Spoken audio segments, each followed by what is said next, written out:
I kind of always knew. When I was a little girl, amphibians were my absolute favorite animals. I would go outside and see toads hopping around under logs and salamanders in streams. But I think I first absolutely knew I would devote my life to amphibians when I was in college, in undergrad. I met my first axolotl in one of my college courses, and I fell in love with this species. I was so in love with my amphibians that I wanted to learn all about their health and all about how they work. Their skin is very important to their health, and they act as indicators of the environment by how they absorb chemicals and how they breathe through their skin. And I was so enamored with this. I went to veterinary school to learn about how they work. And then after that, I wanted to do more, not only to learn more about these animals, to learn how I could save them, but to work with people that had degrees in different areas. There's a lot of people that are needed in conservation, not just veterinarians, but different minds. And so I wanted to get more learning to be able to work with them effectively.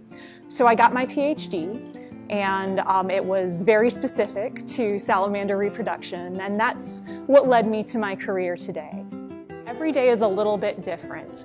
I have a lot of staff that I work with and collaborate with and manage here at the Detroit Zoo, but I also work with a lot of people around the world helping to save amphibians in the field. So I help breed amphibians, I help release amphibians, I help check the health of amphibians, and that looks a little different day to day. I also do a lot of work behind a desk, and that may not sound very exciting, but in order to save amphibians, a lot of regulations need to get put in place, and that's very important too. Being able to put animals back into the wild to help bolster populations of animals that are going extinct is extremely rewarding. Specific species, if I want to say which ones have been the most rewarding, being able to do that with the dusky gopher frogs, that was a long time coming. It took a long time to be able to finally release them, and they've been very successful. The amphibians have a huge impact on the ecosystem, on the environmental community as a whole, but if you just look at our local community, they impact our water, they impact the air we breathe, they aerate the soil and make the trees healthy. So my efforts in helping protect these animals and keep them healthy keeps everybody healthy. Conservation is global. Conservation is a worldwide effort, and you have to work together with a lot of people with different education and from different communities.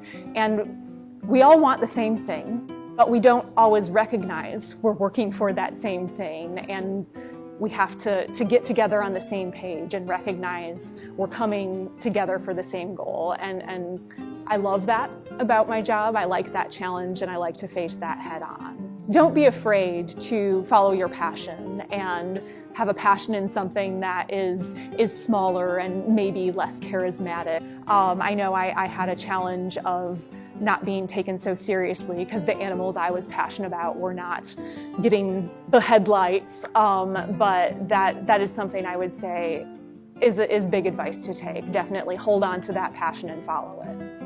So if you would like to be an amphibian scientist or even any kind of animal scientist in general, action steps I think you can take are doing things like going outside and observing animals, or coming to the zoo and observing animals and asking specialists like me lots of questions and explore. Being outside is the best thing you can do to follow that path right now, no matter what age you are.